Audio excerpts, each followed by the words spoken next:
Di tengah pintu masuk ruang acara, Dania celingukan mencari orang yang dia kenal. Nihil, bahkan para pelayan dari rumah utama juga tidak ada. Maaf Nona, bisa tunjukkan undangan Anda? Undangan? Bagaimana ini? Ibu kan hanya bicara lisan denganku. Untuk mengundang? Tunggu, apa ini awal dari berusaha mempermalukanku? Dania, kenapa kamu bodoh sekali? Maaf, saya. Dania terlonjak dan tidak melanjutkan kata-katanya ketika seseorang datang dan memukul bahu pengawal yang menanyakan undangan padanya. Bodoh, apa kamu tidak mengenali majikanmu sendiri? Maaf Nona atas keteledoran saya. Dia membungkukkan kepalanya sopan. Tundukkan kepalamu dan minta maaf pada Nona muda.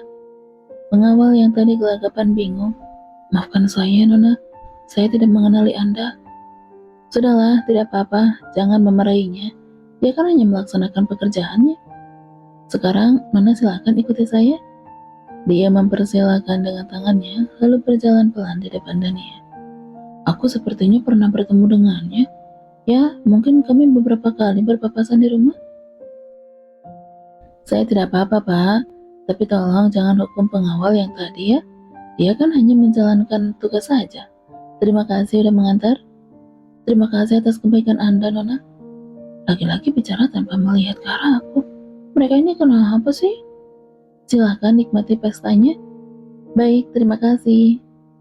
Ruangan ballroomnya sangat megah. Dekorasi bunga yang mewah menyambut tamu. Tatanan lampu serta pencahayaan yang sempurna membuat tempat ini bak negeri dongeng. Tempat duduk bundar yang tersusun secara rapi. Ada pantulan cahaya dari gelas-gelas bening yang ada di atas meja. Sudah ada banyak tamu yang duduk di antara meja-meja itu. Tunggu, ini acara ulang tahun ibu kan? Aku benar tidak salah masuk gedung kan? Gemerlapnya pesta bersinergi dengan glamornya para tamu undangan. Dania melihat dirinya sendiri. Untung saja dia berdandan dengan layak tadi. Kalau tidak tahu akan semalu apa dia sekarang. Tamu-tamu udah berdatangan. Mereka menunjukkan kartu undangan mereka, lalu seorang menuntut mereka untuk duduk di meja yang udah disediakan. Nona Dania, seorang wanita dengan penampilan rapi menyapa. Saya staf sekretaris Tuan Saga. Silahkan ikuti saya. Dania yang sedari tadi kebingungan merasa sangat bersyukur. Dewi penolongku, terima kasih. Dania mengikuti langkahnya keluar dari ballroom memasuki ruangan tunggu. Silahkan Nona bisa menunggu di dalam sebelum acara dimulai. Dania memasuki ruangan. Staf sekretaris tadi hanya membukakan pintu dan tidak mengikuti langkahnya. Setelah ada di dalam, dia melihat ibu dan Helen sedang berbincang hangat. Dia ada di sini juga ya? Dania, kamu udah datang ya? Seperti biasa, Helen selalu menjadi yang pertama menyapa dengan senyuman hangat. Dia menggandeng tangan Dania untuk ikut duduk di meja di mana ibu juga duduk. Wanita itu sudah memberikan pandangan tidak suka sejak masuknya Dania melalui pintu tadi.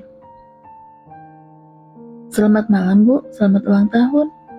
Dania mengeluarkan bingkisan kecil dari tasnya dan menyerahkannya kepada ibu. Wanita itu hanya tersenyum sinis menerimanya, lalu melemparkan bingkisan itu berkumpul dengan tumpukan kado mahal lainnya. Dania menatap nanar hadiah yang bahkan tidak dibuka oleh ibunya. Sudahlah, kau udah tahu akan seperti ini kak? Jangan sedih. Apa Saga akan datang hari ini? Pertanyaan Helen itu ditunjukkan kepada Dania. Mana aku tahu? Melihat Dania yang terdiam seperti Helen merasa perlu melancarkan serangan keduanya. Aku pikir sebagai istrinya kamu pasti tahu. Senyuman seringai muncul di bibirnya. Aku mau mengatakan apa? Kalau aku istri yang tidak dicintai, menantu yang dibenci, begitu? Maaf ya Helen, aku udah tidak mendukung eksistensimu itu lagi. Jangan banyak bicara dengannya, sebentar lagi dia juga akan keluar dari rumah. Dan kamu akan menggantikannya Helen, jadi bersabarlah. Lihat, dia tersenyum. Bagaimana dia bisa tersenyum? Setelah mendengar ibu mengatakan itu kan namanya jahat sekali, karena aku ada di sini. Kalau dia sedang menggunjing di belakangku, itu akan lain ceritanya. Maafkan aku, Bu, tapi sekarang kami sedang dalam suasana yang sangat bahagia loh. Aku dan Tuan Saga, aku pasti udah gila memancing mereka seperti ini. Wajah ibu dan Helen terlihat sangat terkejut dan masam, tapi mereka tidak lagi bicara sepatah kata pun dengan Dania setelahnya. Helen pun berhenti memasang wajah penuh senyumnya. Kemerihan pesta semakin bertambah ketika para artis papan atas mulai menyanyikan lagu ceria. Dania duduk di mejanya bersama Jen dan Sophie, tampak sangat murung. Sepanjang acaranya, dia udah mendengar dan menerima banyak sekali tatapan menyedihkan untuknya. Apalagi saat dia keluar dari ruang tunggu tadi. Karena alih-alih ibu menggandengnya, dia malah menggandeng Helen, memperkenalkan gadis itu dengan penuh kebanggaan. Saat menerima hadiah lukisan dari Helen juga, Kakak ipar jangan nyerok ke mereka. Mereka kan tidak tahu kebenarannya. Biarkan saja mereka bicara apa saja sekarang. Jen bicara berapi-api, menenangkan Dania. Benar, kalau tahu pasti mereka akan ketakutan karena berani bersikap begitu pada kakak ipar. Sophie dengan manisnya memeluk Dania. Terima kasih ya. Beberapa kali Dania melihat HP-nya, menatap pintu masuk. Seseorang yang diharapkan akan muncul secara dramatis, menyelamatkan dirinya. Namun sampai acara berakhir tidak ada yang muncul. Dia tidak muncul seperti yang diharapkan, dan ia menyeka ujung matanya, merasa sakit dan kecewa. Waduh, bukankah udah berkali-kali aku ingatkan untuk menjaga agar hatimu tidak terluka? Jangan pernah berharap banyak. Kenapa kau membuka hatimu dan bersandar kepadanya? Waduh, dia tetaplah Tuan Saga. Kau udah terlalu banyak bergantung padanya. Sekarang kau ingin dia datang menyelamatkan dirimu kan? Kasihan. Sampai akhir dia tetap tidak muncul. Kakak ipar, ayo pulang bersama, biar pengawal yang membawa mobil kakak ipar. Jen udah membaca gurat sedih dan kecewa di wajah Dania, jadi dia tidak ingin membiarkannya sendiri. Kakak ipar pasti sedih sekali. Ibu juga sangat keterlaluan. Kak Saga juga kenapa sampai tidak datang begini sih? Pulanglah, aku ingin berkeliling mencari angin sebentar. Nanti aku pulang setelahnya. Jangan khawatir. Pulanglah duluan dengan Sophie. Walaupun berat hati, akhirnya Zain membiarkan Dania membawa mobilnya sendiri, meninggalkan area parkir gedung pesta. Perasaannya udah tidak enak, tapi dia udah terlambat menyadari karena mobil Dania udah menghilang di tengah keramaian mobil para tamu yang lainnya. Sepertinya akan terjadi hal mengerikan. Bagaimana ini? Mobil kakak ipar udah tidak kelihatan lagi. Ruang tunggu privat bandara. Guyuran hujan deras tidak berhenti dari siang. Beberapa kali kilat besar menyambar, menyisa gelegar di angkasa. Awan juga masih menggelap di beberapa sudut kota termasuk di atas bandara. Hari ini, alam sedang menangis cukup lama, membuat rencana Saga buyar dalam kemarahannya. Kenapa ini?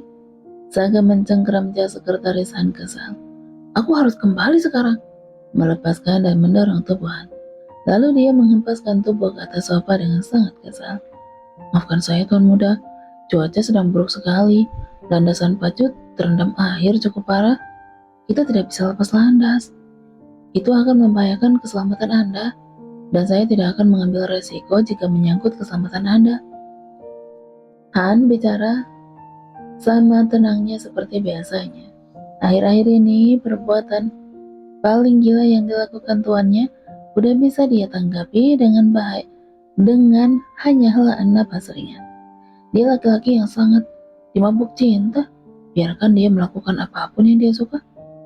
Sialan, kamu tahu kan ini hari penting apa? Menggeram kesal lagi sambil menendang jendela melihat guyuran hujan yang membanjiri bumi. Maaf Tuan Muda, minta maaf saja, asal membuat suasana hatinya lebih baik.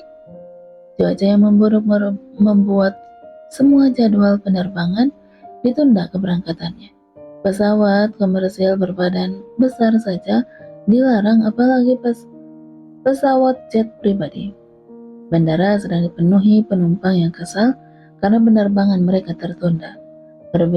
Berbeda mereka yang menunggu dalam ruangan yang ramai. Saga sendiri berada di ruangan yang sangat nyaman, tapi tentu itu tidak bisa mengusir gelisah yang dirasakannya. Dua orang pelayan masuk membawakan hidangan mewah. Sama sekali tidak meliriknya, pikirannya hanya satu, pesta ibunya dan bagaimana Dania di sana. Bagaimana kereta? Kita pulang naik kereta aja? Agak bersemangat bicara, padahal idenya ide gila yang segera mungkin dibantahan. Kita akan sampai besok kalau naik kereta? Saga menendang udaranya kesal. Bagaimana kalau kita naik mobil sekarang? Bangun dari duduk. Siapkan mobil sekarang, Han. Berhentilah berpikir, tuan muda. Udah duduk aja. Han tidak menjawab dengan kata-kata, hanya gelengan. Kepala yang mewakili suasana hatinya. Cih, ternyata ada yang tidak bisa kamu lakukan juga ya. Ternyata kamu memang manusia ya. Mengomel kesal meluapkan emosinya. Memang Anda pikir sama ini saya apa? Bicara saja sesuka Anda, tuan muda. Bagaimana keadaan Dania di sana? Han terdiam, tidak mau semakin memancing kemarahan majikannya. Karena kalau dia menjawab update suasana pesta sekarang, laki-laki di hadapannya ini pasti akan berpikir tentang ide gila lagi. Mungkin kali ini dia ingin minta alat teleportasi. Kau mau aku menghancurkan tempat ini karena kesal? Lihatlah, belum dijawab aja udah emosi.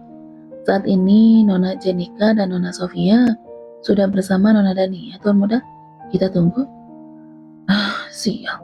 Kenapa harus ada perjalanan keluar kota di hari seperti ini? Dia pasti menungguku.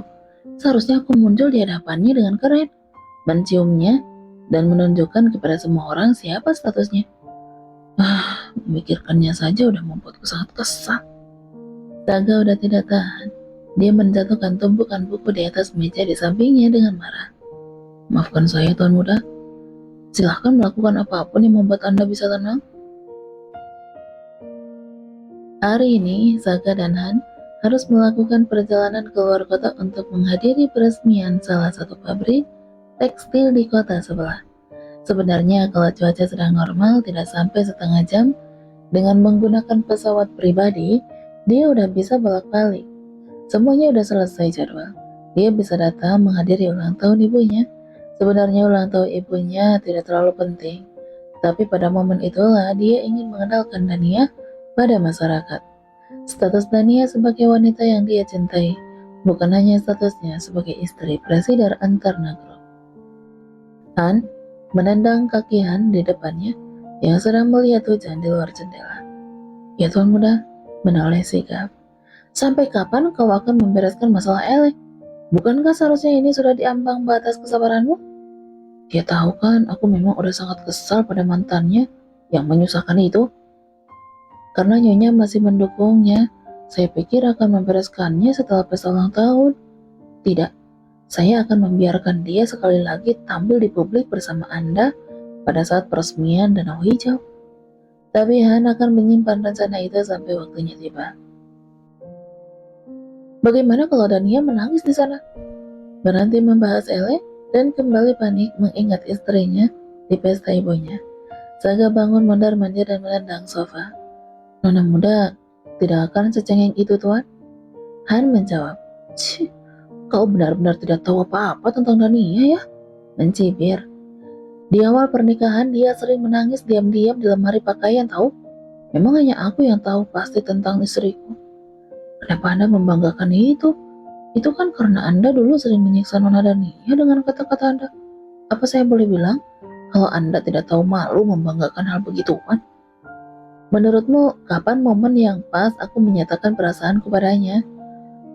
Sial. Seharusnya dunia tahu hari ini.